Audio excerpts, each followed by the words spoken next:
products and services to Brazos Valley citizens.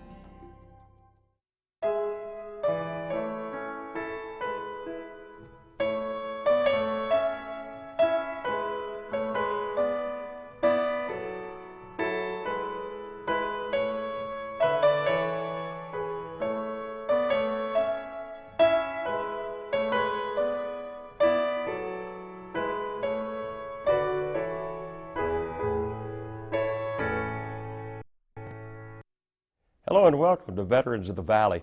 I'm Tom Turbeville. Technically, Colonel Henry Hill is retired, but actually he's never been busier. We could do a whole show on Henry Hill's service since his military service ended, and we will talk about that. But first, I want you to meet Colonel Henry Hill, the Vietnam A-37 pilot who flew 360 missions, including some of the most dangerous missions during the 1968 Tet Offensive.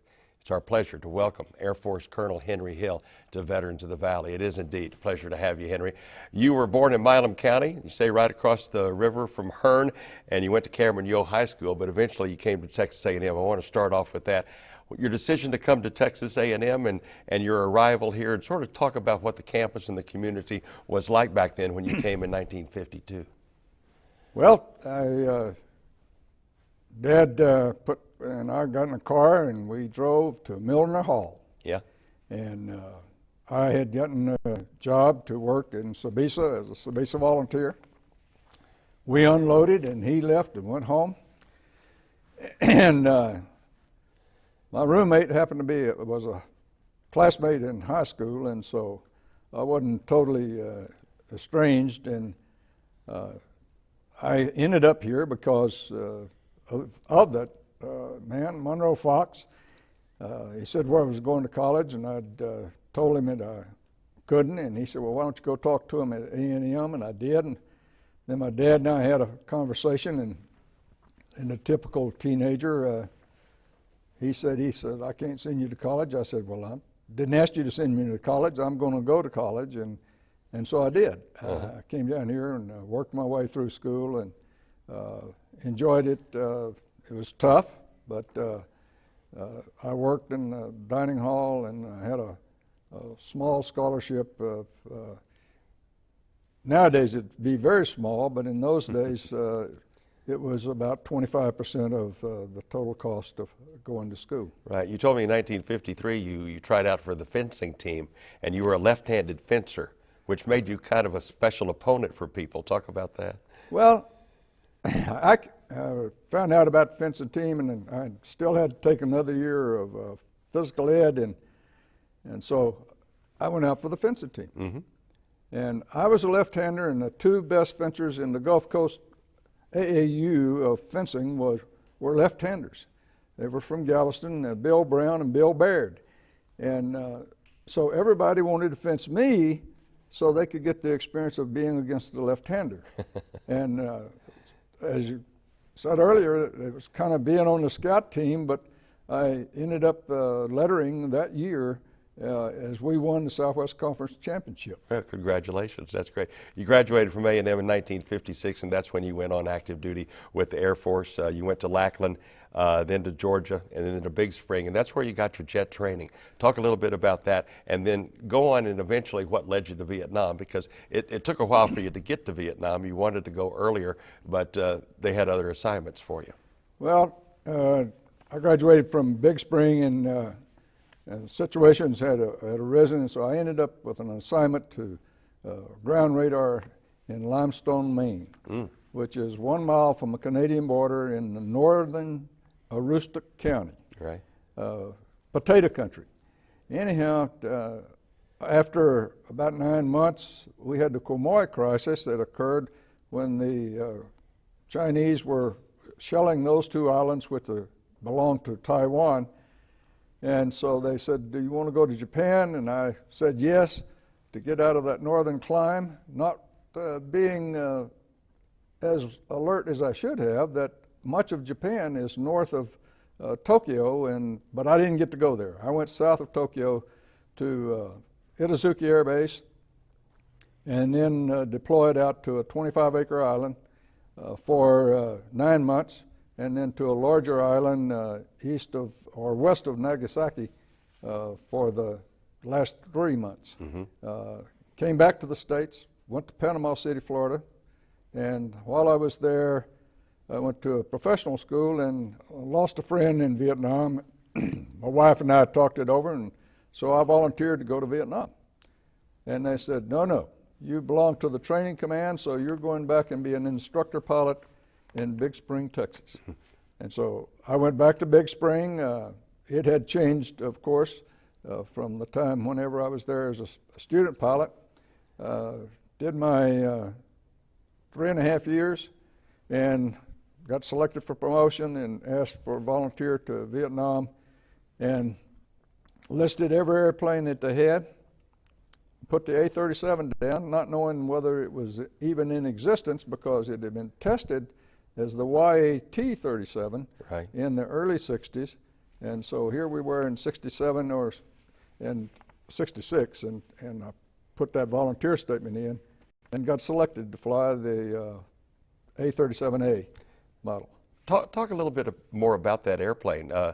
People think of Cessna and they think of the single wing, single engine plane that they see out at the airport, but a lot of people don't realize that Cessna made a fighter plane, and that was the T-37 and the A-37. I know that you started off in the T-37 when you were at Big Spring as far as an instructor pilot, but the difference between that and the A-37? Well, we went out to Big Spring in 1963 and was flying the T-37, which has twin engines, and the pilot or the student and the instructor sit side by side. That airplane came off into the service in 1957 in all over the training command, and then we still had it. And matter of fact, if you are out around Easterwood nowadays, you hear a screaming airplane. It's probably still a T-37. It's a few of them left around in the Air Force.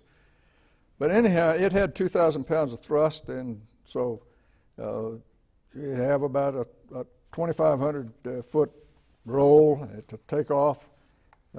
It was no tip tanks or anything, and we'd go out and we'd fly about an hour 40 mission and come back and land.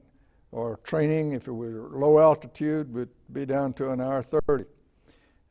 Then we got sent to the A-37. That airplane had had two engines, but not the same ones. They had taken the J-85 from the T-38, taken the afterburner off of it, and inserted it into the nacelles of the T-37. They put 4 bomb stations on each wing, put a gun in the nose of the aircraft, and put tip tanks on it to give us more range, so that we ended up in the final configuration that most of the missions were flown.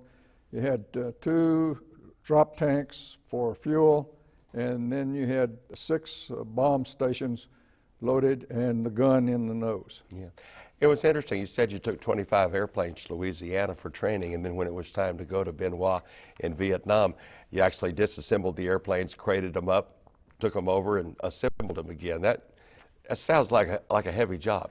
Well, we had all the people that were going in this mission, and the A-37 were volunteers, and you had some of the best volunteers in the maintenance field with the enlisted troops and then the engineers. Cessna was looking to the follow-on, which had already been agreed upon to build the A-37B model, and so they went out and got all the people together and designed the crates, which we take a crate and put 2 wings, put the fuselage on board, and you'd take about 3 aircraft in a C-141 to go. So it took about 28 airplanes or C-141 loads to take all the airplanes, the people, the supplies, and the ground equipment that's required to service them from Alexandria, Louisiana to Benoit Air Base in South Vietnam. We're going to have some photographs of the A-37 coming up in a little bit, but I want you to talk about your service in Vietnam now. You were in country and you ended up flying some 360 missions, and one of those missions on a napalm drop, your plane was hit. Talk about that particularly and just your service in Vietnam. Well, our primary mission was close air support to the Army. And we started out working with the Army in August of '67, worked throughout until November, in which the North Vietnamese made a penetration northwest of Bien Hoa at Loc Ninh. Went in.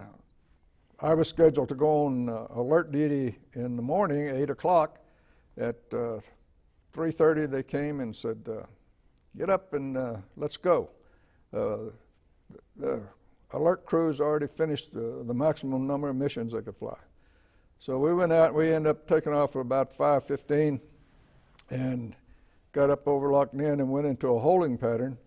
And then the North Vietnamese made a burst to try to cross a road into the compound that was occupied by the Army. And we went in, and it was like flying into the 4th of July around here whenever the fireworks are going off. That was in November. And then things calmed down through December. Went to the USO show over at Long Binh with Bob Hope and Raquel Welch, and now that was a large amphitheater, and when you were standing up at the top, you just saw that there was 2 people down there, but you couldn't tell that was Bob Hope except for the audio. Right. And then in January, went up to Pleiku, and we started doing truck busting missions over in Laos. While we were doing that, then the Tet Offensive occurred in January of '68, and we started going into those missions, and everything went in country to put maximum support. We had it all won as far as the military was concerned. Then whenever we were flying, I was flying a mission in southwest of Saigon, and went in on a napalm run, which doing about 325 miles an hour and 100 feet off the ground, and the bullet hit on my left wing, pulled the airplane, this is a .30 caliber, into this position, and I rolled back correct and pulled up, looked over the left wing and saw that I had fuel going over the hot engine nacelle, shut that engine down, climbed up and moved to the closest base, which was about 50 miles away, landed, slept through a rocket attack, and got back to the base. And that was the missions. You never knew what it was going to be whenever you took off. It could be just a routine, what we call tree busting mission. And on the other hand, it might be troops in contact in which they're 50 meters from the friendlies. And we were called upon many times to go in on that type of close air support to break up the advance of the enemy. Right, right. I want to go to some pictures that we have, just a couple of pictures, and you get a better idea of what the A-37 looked like.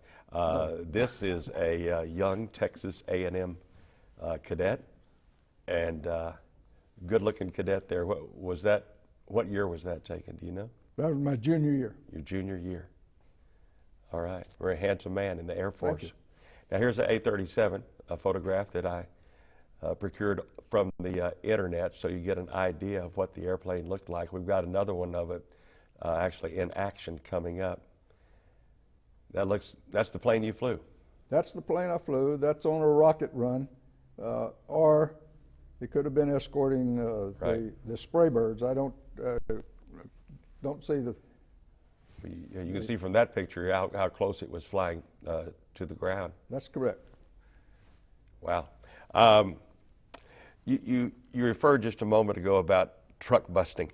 I want you to tell people exactly what was involved in that. It sounds like a dangerous mission. Well, it was on the Ho Chi Minh Trail and coming into southern Laos. Right. And we had forward air controllers that go out that had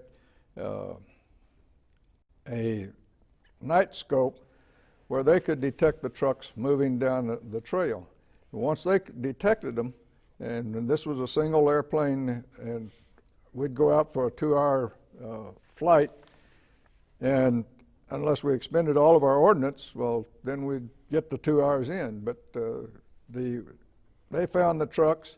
We carried our own flares, and we'd go in at about 3,000 feet above the trucks, pop the flares, pull up, come back around, and we had a cluster bomb unit that would pickle off, and those cluster bomb units, when they hit the ground, were rolling, and as soon as they come to a stop, they'd detonate.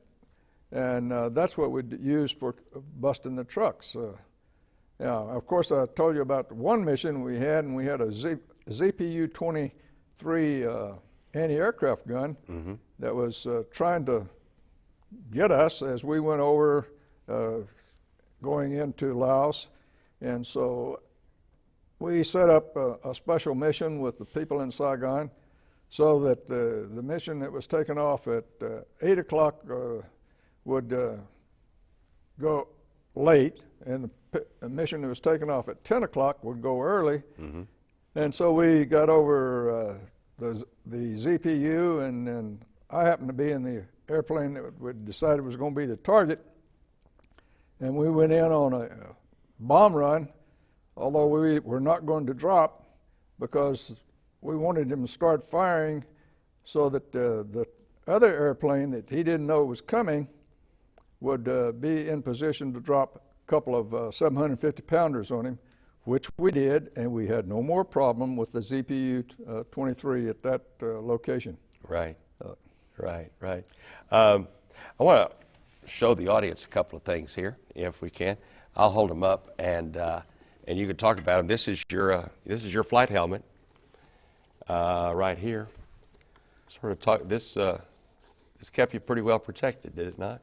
Well, it's not like the helmets that they have today, because, but that's what we had in the 60s. Right. That was there if we had to punch out.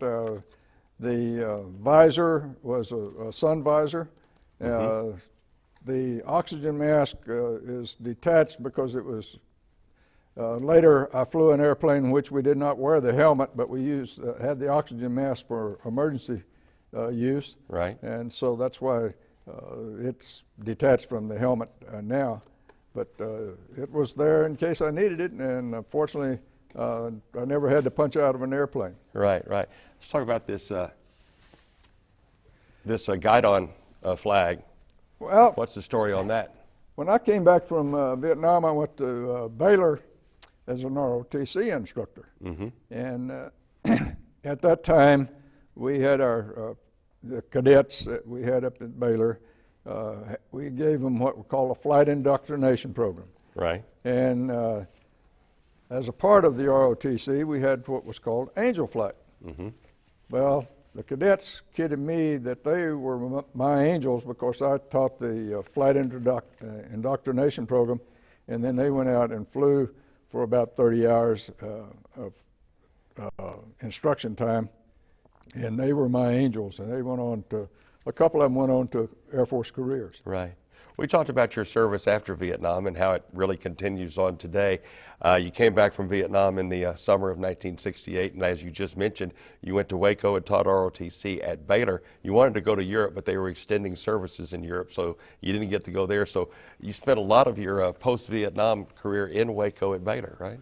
Well, no, I spent 3 years at Baylor, and I wanted to go to Europe, and they said no, we're extending everybody in Europe for a year, and so my tour, I said, well, what are you going to send me?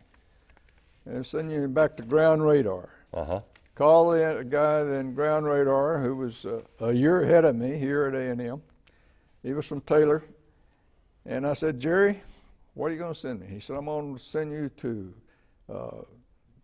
a Space Systems Operations Officer. I had a long pause because I said, Jerry, you know that I did not major in engineering, that I was an ag major at A&M. And he said, well, I don't need engineers, I need majors. And I said, okay. So I ended up going to Colorado Springs Right. In Cheyenne Mountain and was a missile warning officer. Right. Which you monitor the sensor inputs that come from Thule, Greenland, Clare, Alaska, Fylingdales Moor, United Kingdom, Shemia, the sea-launched ballistic missiles around the United States, and the satellite detectors that we had that were feeding into Australia and then feeding into Denver. Right. And so that was my job initially as a missile warning officer. Went from a missile warning officer to head of the Space Defense Center, then ran the training shop, and then was the director of the Space Defense Center. Went down to Eglin Air Force Base at Fort Walton Beach, Florida, as an ops officer for a space track site, which was going to be converted to a missile warning site. Right. Sea-launched ballistic missile. And from there, after 11 months, we got everything going in the sea-launched ballistic missile mission, and I went to Thailand as a commander of a space track site 350 miles north of Bangkok. Mm-hmm. While I was there, we got a notice from the ambassador to shut operations down, and that we had 60 days to disassemble and remove everything that we wanted to remove. And that was a lot of equipment, right? We had over 1 million pounds of electronics and steel and so forth. We had 4 diesel engines, large, high-powered diesels. We had a 90-foot diameter dish antenna, and we had all the electronics that was associated with that. Right. We disassembled it and got it out in 48 days. Thank goodness for the Harvard graduates. There was 2 of them that brought that off. Right. One was the head of Thai Electric, which had the only 100-ton crane west of Guam. Right. And so in order to get the job done, we needed a 100-ton crane to pull the stem that supported the antenna straight up out of the foundation Right. that was built. And Right. We've only got about 4 minutes left, and I want to get on to a couple of other things. Our time runs out quickly. You had mentioned Cheyenne Mountain, just near Colorado Springs, and what a secure place this was. I think it was, like 2,000 feet underground, or 1,000 feet well, underground? no, it was 3,000. 3,000 feet underground. Right. Matter of fact, I've got a photograph of just about the only thing you can find a photograph of having to do with Cheyenne Mountain here, and it's the tunnel that goes, I guess, into the complex. It says Cheyenne Mountain Complex right there. It would go back into the complex for about a quarter of a mile, and then we had double doors Right. that were over 2 feet thick, and those doors would set up and create where a blast in the tunnel or outside the tunnel could not penetrate into the complex, where we had all the electronics, we had the computers and so forth in there that ran the missile warning and space defense. Right, and Cheyenne Mountain still operates today, much like it did back then. And It's got a big mission in the home security. It keeps track of all the man-made satellites in space and feeds that information to NASA whenever they're going to launch any of the shuttle and so forth, or where they can move out of the way if there was the possibility of a collision in Right. space. Right. After you were overseas and they closed down your base there, you came back to Colorado Springs, eventually to Denver and Buckley Field there as part of the Defense Support Program, I know. But I want to get you to Texas A&M when you put in the application for the ROTC program at Texas A&M, and sort of what brought you here, and then, of course, your relationship with Blinn College. We've just got a couple of minutes, so go over that real quickly if you can. Well, it was at Denver or Buckley Field, and it was time to move, and so I knew the guy that was commander of the Air Force ROTC here at Texas A&M, Colonel Durham, and so I put in my application, got selected to be his replacement, came here in 1981.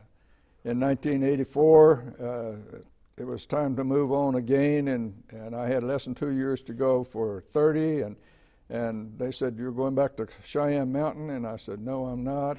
And so I retired, and I started in 1986 to work for Blinn College, right, as an instructor and academic advisor, and then became an administrator and headed up the College Station campus on Harvey Road for 10 years, and moved to the new campus over on Villa Maria, and then I stepped down from the administrative role as to an instructor, which I continue to this day. Right, you're a part-time instructor to this day, and all of the other things you do. I know that you're very involved in the tax aid program, helping out people, and you're real busy this time of year.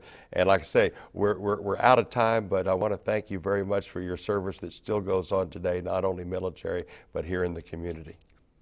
My pleasure, Tom. All right. I've enjoyed it. Thank you, Colonel. His life started across the river from Hearn in Milam County, and now Henry and Jimmy Hill live in College Station.